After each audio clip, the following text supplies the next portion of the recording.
when I was younger, I would train myself to lucid dream. So like try to like strategically brainstorm ideas while I would sleep. I'd wake up in the middle of the night and write down ideas. I'd make 50 grand a month, and then I'd film a $50,000 video that would end up costing $60,000, and oh, we're $10,000 negative.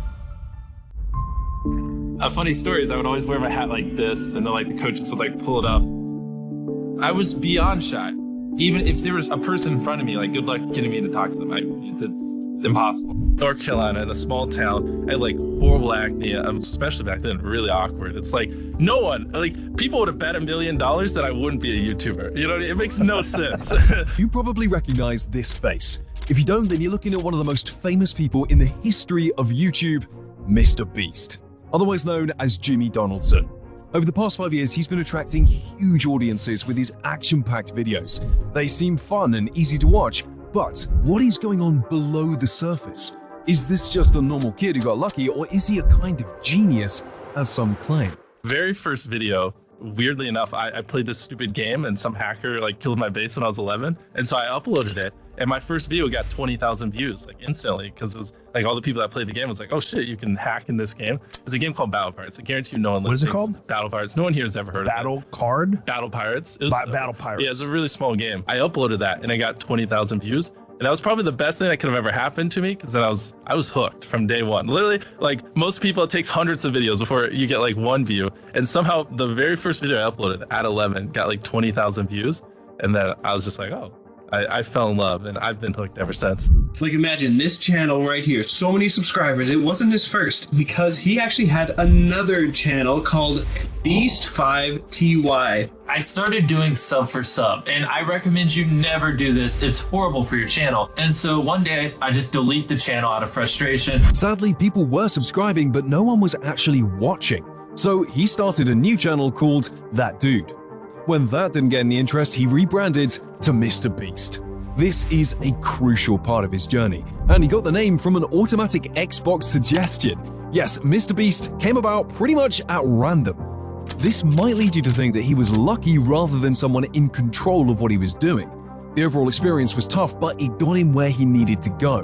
And I don't use the word needed lightly. This is someone who eats, sleeps, and breathes YouTube. If you don't know what Crohn's is, it's pretty much my small or large intestines. One of them has something wrong with them, and the bacteria is messed up, and it just there's sores on it. Something's wrong with my small or large intestine. And whenever I eat certain foods, it agitates it. And if it gets agitated, then I have like enormous stomach pain that's really unbearable. And then I go to the bathroom a lot. MrBeast has normal aspects to his life, just like the rest of us. One of these is that he suffers from Crohn's disease, which he was diagnosed with whilst in the 9th grade. He's choosing to open up about it in one of his videos from close to a decade ago now. He adopts quite a casual style when talking about Crohn's, playing a shoot-'em-up game at the same time, and that is maybe the best way to do it if you're talking to fellow YouTubers. I didn't want to go to college. I don't care. But sure, you should. I'm not saying it's bad, blah, blah, blah. But for me, I hate school. I hate it. I just want to make YouTube videos. That's all I ever want to do. That's all I ever wanted to do, but I didn't have the best grades in school. Didn't really have a job. I wasn't making enough after I graduated high school. So my mom was just like, either you go to college or you move out. Like, you're not going to live here and not go to college. Whatever. She wants what's best for me. It's not her being mean. It's like, obviously she didn't think this magical YouTube thing would work out. So she's like, you got to have some type of future. You can't just bet it all on the internet forever till you die. It seems like MrBeast may well be on YouTube till he dies. He famously pretended to go to college while he was actually making sneaky YouTube videos. You can see how he was never going to get a traditional education. He felt he didn't want it, and in the end, he sorted out a life for himself. How far he would have gone if he'd gotten a qualification, we don't know. The fact is, he kept going and going until he hit gold online. You said before in a video that you didn't tell your parents when you started making your channel, and then they found it at like 10,000 subscribers or something. Yep. Same. I didn't tell my parents about it. They found it. When they did find it, how do they react? And like, what's the difference between then when they found it and now when all this is going on? Well, my mom was like, oh my gosh, she's not crazy. Because she would always think I was just talking to random people in my room or just like talking to myself when I was like recording videos. Same. So she kind of had a hunch. And then she's like, but why? I think there was a moment where we did a brand deal that was basically more than her entire salary. And that was kind of when it switched and she was like, you know what? You keep doing that. You actually, how about, can I join you? And I'm like, yeah, Mom, come join us. Now she loves it, obviously. From the moment I dropped out of college, that is where I just went all in. I'm coming! I would wake up, work on videos, and then I'd go to bed. That's where I just went hyperdrive. It's definitely where I got really weird with it. And then one day, Chris showed me this anime, and I just couldn't take a break from working to watch it. I was like, how can I make content while also watching anime? As weird as that is. I'm about to count to 100,000. To be honest, no one on YouTube has ever done something that stupid, just counting for 40 hours. Let's 1, 2, 3, 4. It garnered a ton of attention. 1001, 1002, 1003, 1004, 1005, 1006. It's one of my first real viral videos. 76,411, 76,412, 76,414, 76,415, 76,416. And that's where it kind of clicked, if I do interesting things, people will watch. 100,000. What am I doing with my life? Jimmy's channel begins to explode after his niche of making random videos gets injected with steroids and turns into making random challenge videos that are so ridiculous that you can't help but watch. Watching Dance Till You're Dead for 10 hours? Easy. It's Everyday Bro for 10 hours? Piece of cake. Saying Logan Paul's name 100,000 times over a period of 17 hours? Just another day in the life of MrBeast. Alright, so this is where things get fun. My first ever actual brand deal. Basically, this agent manager kind of guy that represents Quid called me and was like, hey, we'll give you $5,000 for a video, which was insane at the time. Just I make a video and I get $5,000. Cool. Jimmy calls me and he's over the moon, ecstatic. Mom, you're never gonna believe what just happened. Somebody just offered me $5,000 to put an ad on my channel. And I was like, $5,000, that's really, really great. Yeah, I turned it down. And I remember this vividly because I'm just standing in my driveway and I'm like, no, I want $10,000. And he's like, 5,000. I'm like, no, I want 10,000. I just want to walk out my front door and go give it to a homeless person. And he's like, really? 9, 10. And I'm shocked. That's your great idea for your first time you're getting a brand deal? He's probably gonna think you stole this money. I'm an undercover cop. Just kidding. You don't look like a cop at all. Look at those flip-flops. Jimmy called me up and he was like, hey, I need a cameraman for something I'm gonna do. And he told me to meet him at Walmart. And he showed me the envelope that had 10 grand in it. And he was like, I'm gonna give that homeless guy 10 grand and you're gonna stand here and film it. Hey, that's literally all the preparation I had for it. I'm a YouTuber. I mean, you can see the camera. So it's a series where I just, be nice and just give people some help. So if you want to take it, it's about $10,000. I'm not joking. No, I'm not. Yeah, I swear. No, I don't like. No, man. After it happened, we actually went and got dinner with the guy and talked a little bit about his situation. So it was really cool to hear him talk about how it would help him and stuff like that. How did it feel handing someone $10,000? Obviously great, seeing his face light up. These guys are the best, man. These guys are unbelievable. Unbelievable. I had never heard so much enthusiasm. I had never heard so much heart. I had never heard so much feedback about any video that him and Chris had done from the time. I mean, his heart was changed. And he talked about it over and over and over again about how fulfilling and how awesome it was that he was able to help somebody out and give him the money. The video did great. Obviously, the guy was happy, Quid was happy, I was happy, and since it did so well, I literally took that money and I did another one. I was probably doing 20, 30 grand a month in ad revenue. So whoever gave you that first 10K brand deal got a lot of bang for their buck. Adam from Quid, yeah. Got it. Yeah, shout out to him, which he works at Current now, and he's really smart. Oh, that's cool. He's cool. How much control does MrBeast have over his creative and business direction? Usually, when you see these phenomenally successful people, they have their origin story and personal narrative all worked out. I mean, they probably relayed it countless times in tons of interviews. And they probably got a book that tells their story, so this kind of stuff is typically nailed down.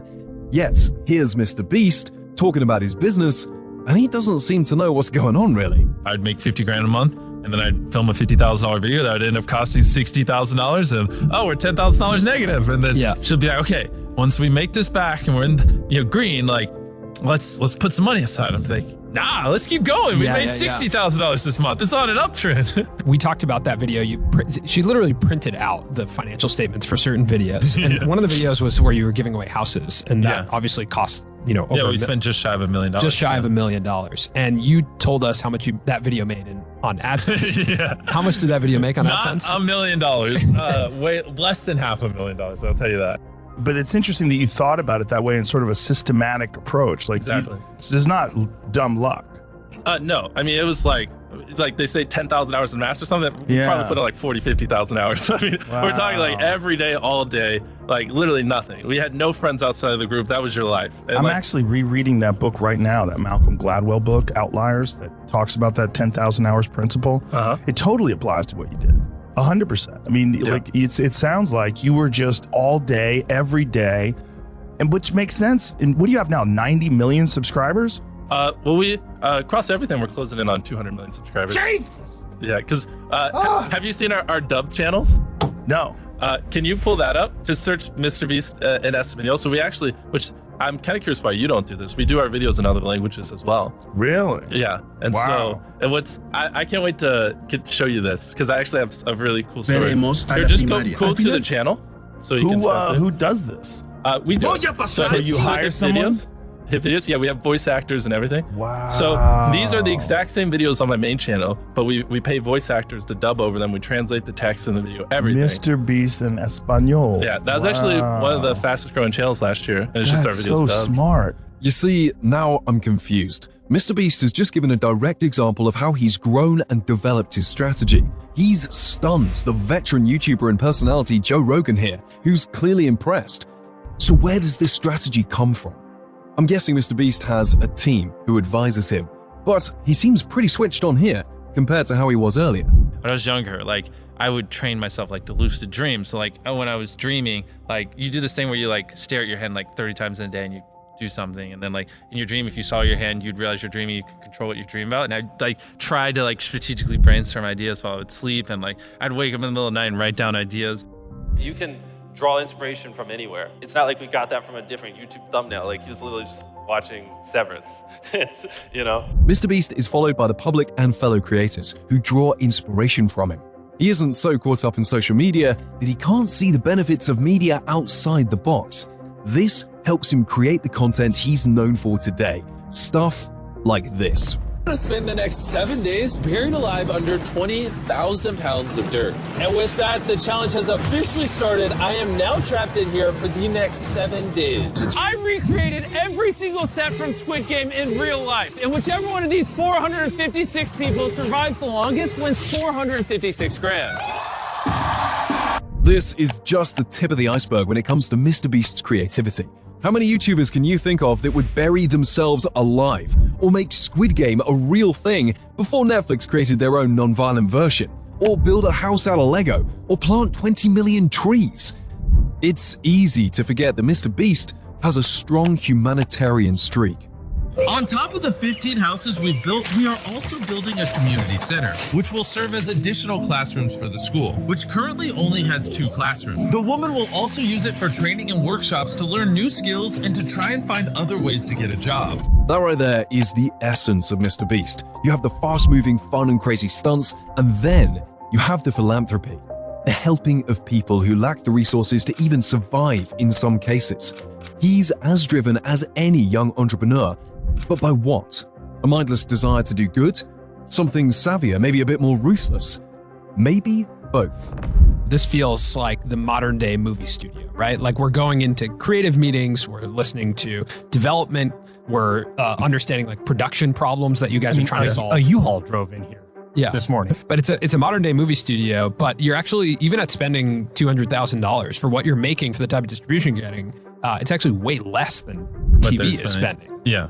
Right? I know. No, it's it's interesting too, because if I go to them, I'm like, hey, just for fun, I'll ask like, hey, you want to give me some money to produce a TV show? And they're like, no. It's like, oh, it's like, okay, I guess I'll just, I have no interest in doing that type of stuff, but it's funny because sometimes I poke at them to like see if they'll give me money. The streaming giants look fairly old school next to what MrBeast does. He can bag millions of views just by staying put and doing what he does on YouTube.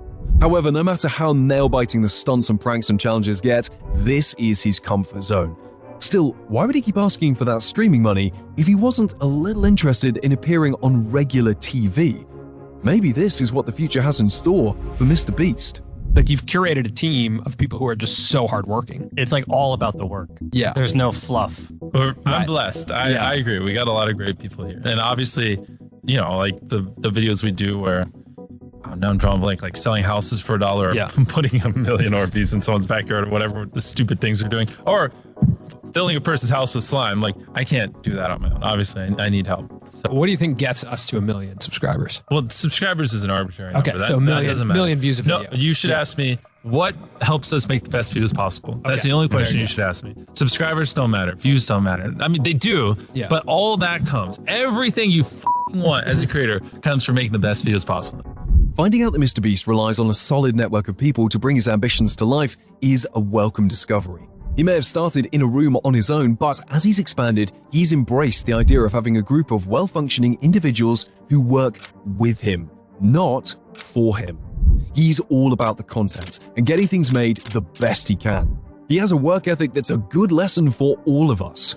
MrBeast is a true one-off. Someone who has the air of a younger kid who maybe doesn't know what they're doing, but who has also found enormous success. Does his genius lie in his wildly creative decision-making? Could that be bad for him in the long term? More importantly, will we see his image change over the years as he becomes even wealthier and more of a philanthropist? MrBeast's journey is undeniably one of the most inspiring success stories of our time. But if you want to watch the absolute underdog ride, then you can't miss this one. How a failed athlete built Nike. Just click right over here and I'll see you there soon. Thanks for watching.